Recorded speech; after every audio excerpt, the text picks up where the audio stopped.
The time my mill tried to steal my farm. I am not op. Original post by you, Rancher Dukes in R, just number mill. Mood spoilers. Insane. Satisfying. Bees. Less than. And NBSP. The time my mill tried to steal my farm February 8, 2021. I live in a very rural area on a small ranch that has been with my family since my grandfather. We are about 15 minutes from the nearest small town. When I say small, I really mean small. I met my wife by chance about 6 years ago when I stopped in town to pick up some groceries. She gave off a very tomboy vibe and she just came to the area herself. She had just finished school and found that she hated city life and wanted to come back to something more familiar. I'll get to that later. I guess she saw me pull in with my pickup and some of the heavier equipment in it and she came over and asked what sort of livestock I had. She quickly cut to the chase. She was looking for work. She had experience with livestock. And she was new to the area. It is strange in our area to have single women looking for work as a ranch hand. But she said she could prove her worth and, if I wasn't impressed, I was free to drive her back to town at the bus stop and that'd be that. I was looking for an extra hand for the upcoming months and was considering contacting my neighbor's boys for it, but figured I'd give her a shot. Glad I did too. She has one hell of a work ethic and was proactive about everything on the ranch. I let her stay in a guest room in the main house for the first week until she had enough pay for an apartment. But within 6 months she moved back in when we started dating. 8 months later was when we married in a small ceremony with about 20 friends and family members. The only person to show up from her family was her uncle. Uncle was a tank of man, even in his older years, and had a sheep farm in Northern California.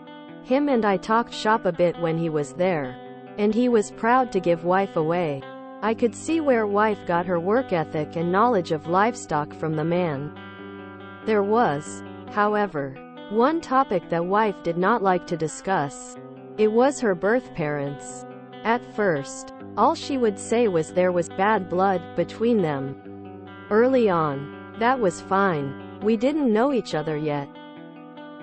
But after the engagement, I wanted to know more about her and know what exactly I was diving into.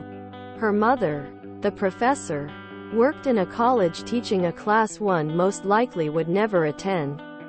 Her father, Phil, was, as wife described, a weak man that does what the professor demands. Some of the things wife described the professor in doing sounded absurd and borderline insane.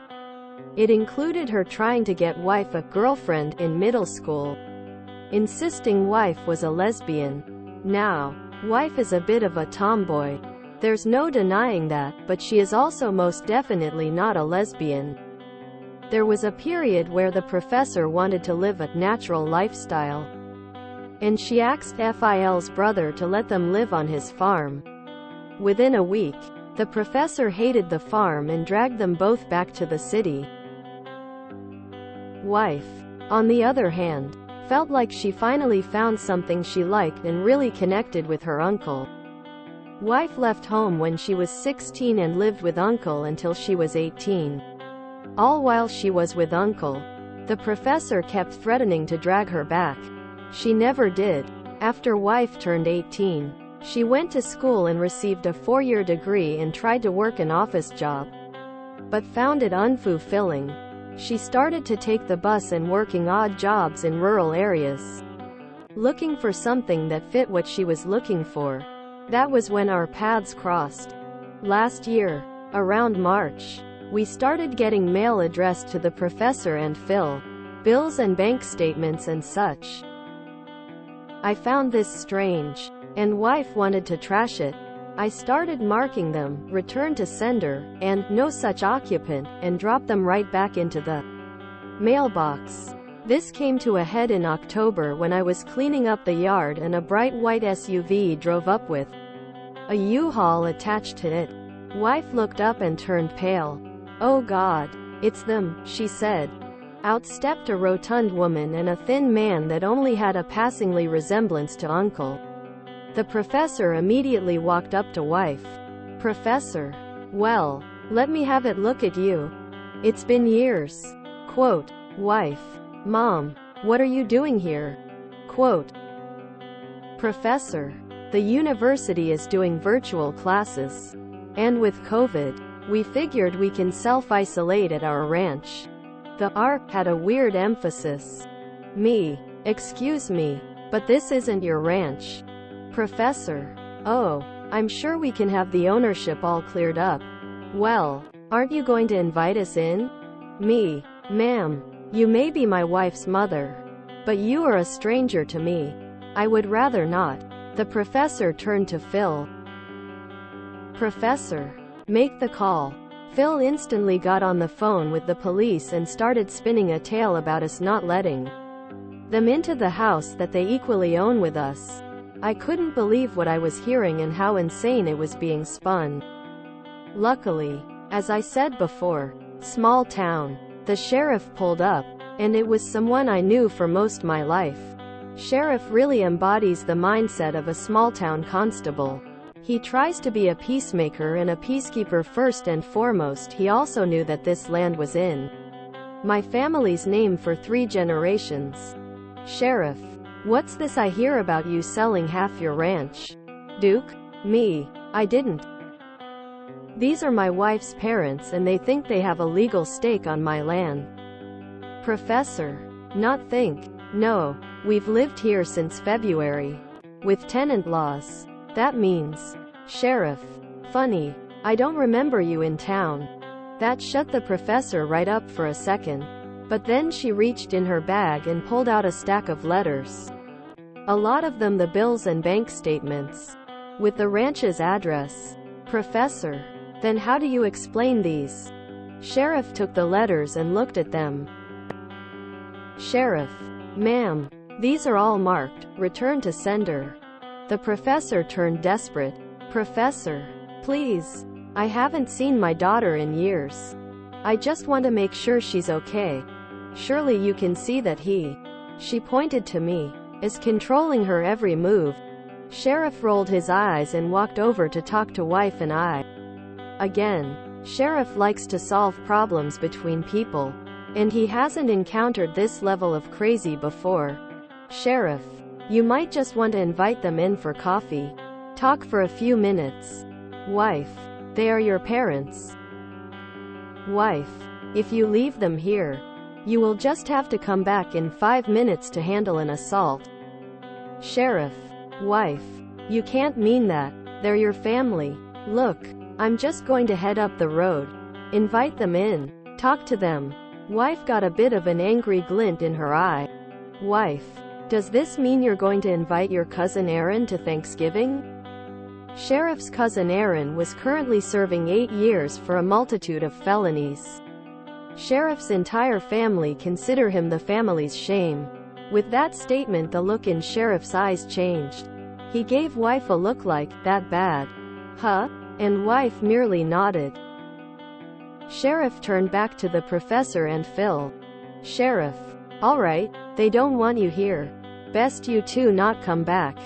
The two protested briefly, but then piled back into the SUV and drove off, with Sheriff trailing right behind to make sure they were completely off the property.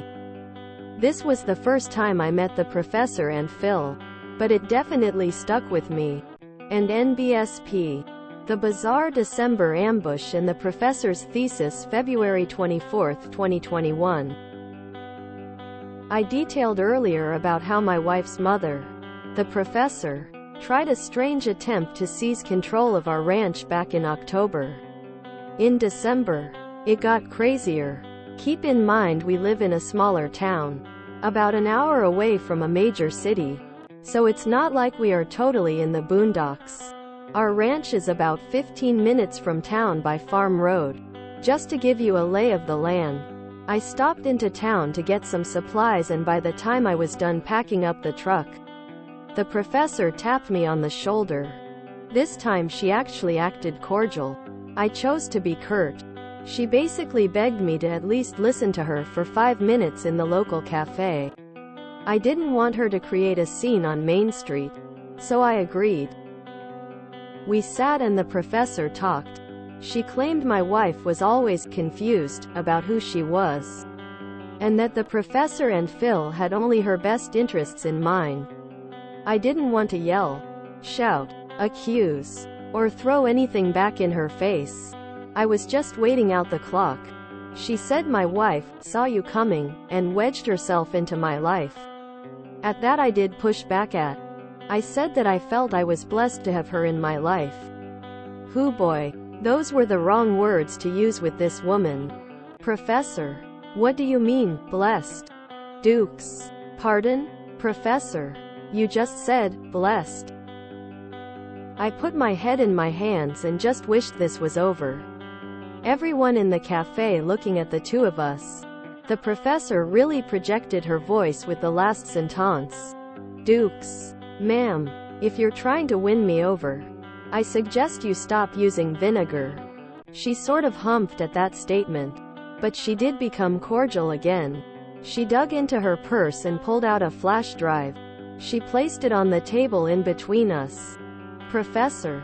Fine. This is all the proof you need. Take a look, and I promise you will know the truth. I was dying on the inside from embarrassment from how my mother-in-law acted. With people I do business with regularly all watching, they will want to know what happened. And why. Like I said before, small town. I took the flash drive and left. I got back to the ranch where my wife was waiting and she could instantly tell something happened in town from the pissed off look on my face. I explained what happened in town and held up the flash drive. Wife looked confused by it. I certainly wasn't willing to plug this thing into a computer we regularly use. So I dug through a closet for an old Dell laptop that wasn't powered on in forever. We let it charge, turned it on and flipped off the Wi-Fi. The last one was my wife's idea. We plugged the flash drive in and there were stacks and stacks of PDFs. I am still not sure how to describe what was in them. It was I guess, journal? A college paper? Thesis? Study? With my wife as the subject. I'm not even sure what the point of it was, or what the professor was testing on her own flesh and blood. It detailed her first playing with toy dump trucks when she was a child to dressing in overalls. During the brief time they lived with her uncle together. All if it cold, detached, and, as my wife put it, clinical. Wife was referred to as subject throughout. It was bizarre, and I'm still not sure what the point of it was. My wife looked disgusted at the PDFs and insisted we burn the drive, which we did in the fire pit. That was the last time we heard from the professor. My wife thinks more is coming. And NBSP. The professor. The uncle call March 8, 2021. Post body was removed, but the text is preserved in the comments. First I want to say wife is doing fine. She's more amused than scared or angry, but I can tell when she feels a need to be guarded. We did install a new camera pointed directly down at the gate and am keeping it locked. I said in the comments we had a FaceTime call with my wife's uncle to see if we could get more insight last night. At first, her uncle gave very short answers. Stuff like, yeah, sounds like her, and sounds about right. He's very much a don't speak ill of others type of man. When I told him about the weird play for the ranch, he finally was willing to give a bit more information. Whoever predicted she attempted this in the past with his sheep farm. Gold star. He said the professor was a big reason why him and Phil don't talk anymore. Wife's uncle's sheep farm was part of a much larger piece of land owned by my wife's grandfather. The grandfather had 3 kids, 2 sons and a daughter. The daughter went off to the East Coast and works a high-paying executive job of some type. She's also near retiring, and was the oldest of the siblings. The grandfather split his property into 3 slices when he died. His daughter sold her part to uncle for almost nothing. She didn't want rural property, nor has she made a claim for it. And knew uncle wanted to keep the farm going. The other son, or my Phil, sort of kept ownership but gave permission for uncle to keep using it. That was until he wanted to go to an expensive university. He sold his part of the land to uncle for a good chunk of change. Uncle got to keep all of grandfather's land in one piece. In college, Phil dated the professor, and then married. Uncle heard bits and pieces. But Phil just only called during Thanksgiving and his birthday, and that was about it for many years.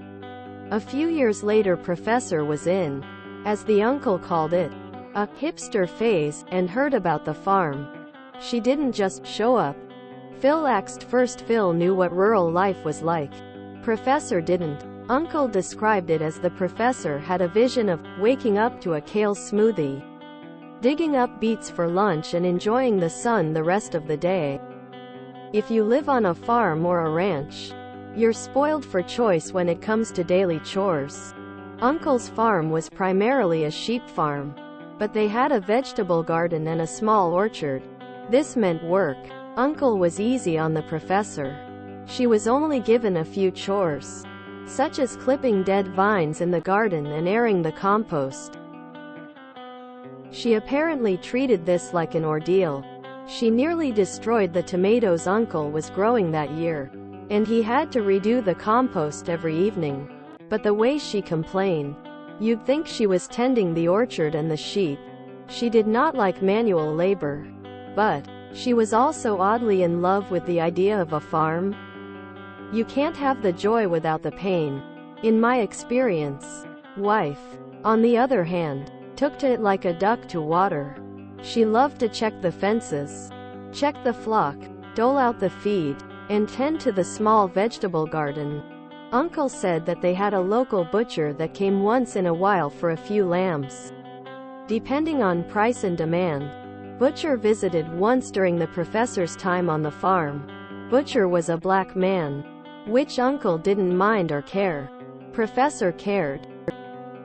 She made a big show of greeting him, shaking his hand, and talking to him in a very sing-songy, high-pitched way. Uncle found this very strange, at least strange enough to mention to us. Professor wanted the farm, but didn't want to work it. She wanted to own it on paper and have the uncle and her husband work it. She went as far as to push her husband to contest the sale he had with uncle a few years back to gain a partial ownership. This went nowhere. Of course, uncle did have to hire a lawyer, but it didn't even make it to court. Him and the rest of the family refused to talk to Phil after that. I was curious, so I had to know why the professor blew up at me when I said I was blessed to have wife. He chuckled a bit. Really kicked that hornet's nest. Huh? He said. First night the professor was staying with uncle. Uncle and his wife prepared dinner. They got to the table and uncle was about to say grace. My wife blushed when he brought this up. Apparently this is a very embarrassing memory for her. Professor blew up. She said something about how this family doesn't say grace.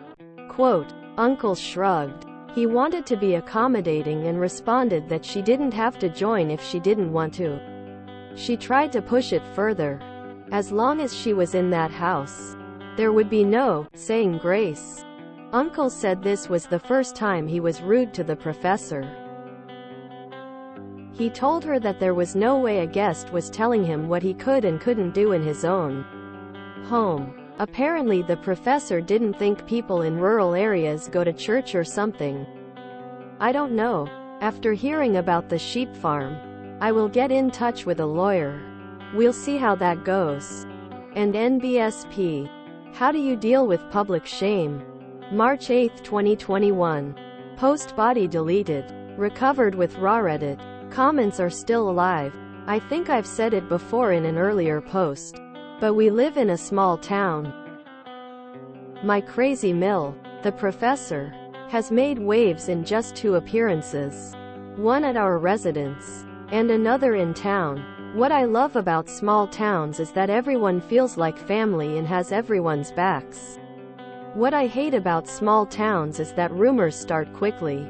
The sheriff from my first post is totally on our side and has done his best to make it clear to people who ask that it's not their business. The problem is wife and I. We try to enjoy being social in town. Before COVID, we went to church often and participated in potlucks. I hired my neighbor's boys for the summer several times to help around the ranch. We love being social. When the professor made a scene at the cafe in December, I could feel the eyes of the town on me. No one knows what happened, but they want to. I can feel it. They are too polite to ask, but not polite enough to not whisper. It's getting to us. The sheriff told me that last week the local pastor outright asked him what was going on with wife and her mother. Sheriff said the pastor felt there should be an easy solution. Sheriff nipped that into bud. My wife's words had a stronger effect than we thought. Sheriff said it wasn't his business or the pastor's unless we asked for help. He did say to the pastor, and I'm remembering how the sheriff phrased it to me when he told me, "They're part of your flock. She, the professor, is the wolf. Be a good shepherd." Even with that, I still feel the weird glances every time I'm in town. Scenes like the one in December isn't usual around here. Any advice? And NBSP. Professor in jail April 23, 2021. Post body deleted. Recovered with archive.org. Well, it finally happened. The professor and Phil are in jail. The circumstances are a bit strange as well. But we are glad there's a conclusion at least. 2 nights ago, the sheriff called us in the middle of the day. My wife picked up and after a few minutes of chatting she started laughing. She told me what the sheriff told her. It seems the professor and Phil decided they wanted to try to sneak onto our land. Why? Geez. I can't predict this woman. The professor decided that instead of trying to get onto the ranch from the farm road, which we have clear view of from the house, that her and Phil decided to park a little ways away and try to get onto our land via a neighbor's property. My neighbor to the east has a small orchard and is a hobby beekeeper.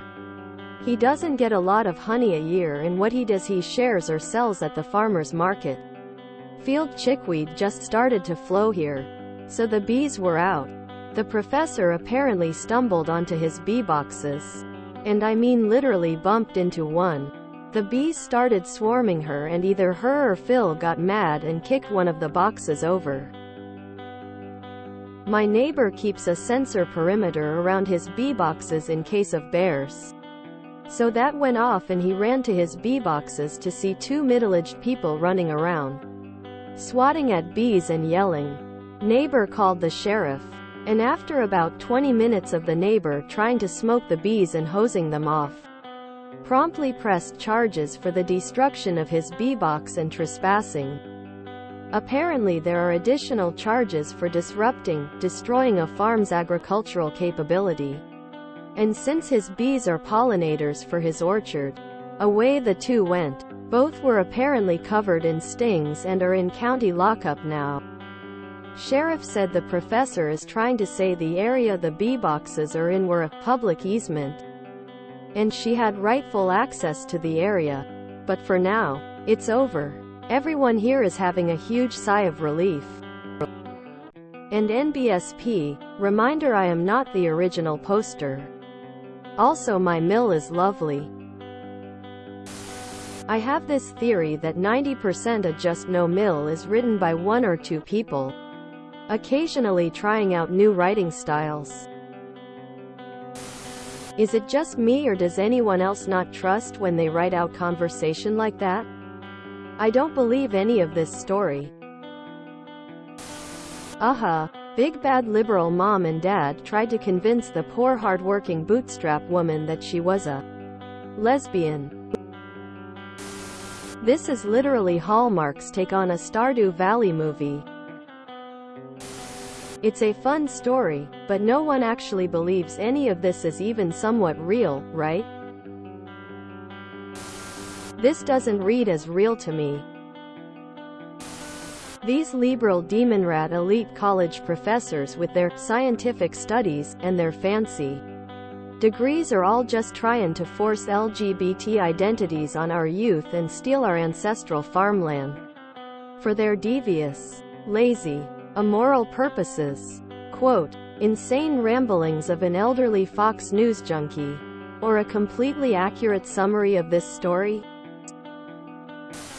Yeah, I got to the professor, and started aimlessly scrolling. Also, the wife who loved working on her uncle's sheep farm just went to some random small town to get work as a ranch hand? Why not just work on your uncle's ranch? Just poor writing by an inexperienced person. Big bad liberal college people force their kids to be gay and boil before the words of the Lord. Pouting fire. But us calm, quiet, church-loving country folk just want to do chores and go to church and live in peace, smile with a halo, folded hands, teehee. It's an obvious troll but a fun story. Y'all, yins, and use the best response to this entertaining collection of Hollywood rural stereotypes of even more screen small-town colloquialisms was somehow removed. Now sue. I am not usually one to call into question the veracity of a Reddit tale. Being a simple country Redditor with no mind for ruinin' simple clean fun or highfalutin myself. With awe, less than stute observations. Nevertheless, boy, I say boy howdy, what a humdinga of a wallopa of a tale that's taller than them gentlemen what play basketball, all stacked on top of each other and whatnot. I do declare credit. You, woozy sloth. Am I dunno? Bees, prison, and a full script. Color me skeptical. Surely no one actually believes this? Oh yes, this is absolutely real, guys. Can it be any more real? I love how his wife got her job by displaying gumption TM. I also love how she was just wandering around on a Greyhound tour of the country and was totally cool walking up to complete strangers and being all, "Can I be your ranch hand? I'll stay at your place. It's fine." Quote, anyway, watching too many Hallmark movies is bad for the aspiring writer. Or at least this aspiring writer. Too many plot holes. Reading this reminded me that Ben Shapiro, the conservative pundit, is also a failed screenwriter. I am absolutely a believer that strange things happen to normal people, but this has rightist own. The libs with this story, oozing from every pore. It hits all the right notes of academics being clueless and clumsy and mean and down home country folk just knowing how to handle them. As soon as the referred as the mill as the professor, I stopped reading. I know very quickly this would turn into a nice story about a strong farmer man beats his evil coastal elite in-laws. Dukes. Ma'am, if you're trying to win me over, I suggest you stop using vinegar. Op presumably forgot to change Dukes to me or something else. Let me guess, the OOP also sells propane and propane accessories. The professor reminds me of Leonard Hofstadter's mom when she pulled the Studies PDFs. If you enjoyed this video, please check out our playlists full of similar content. Epicaricast is like doom scrolling for your ears. Please like, share, and subscribe.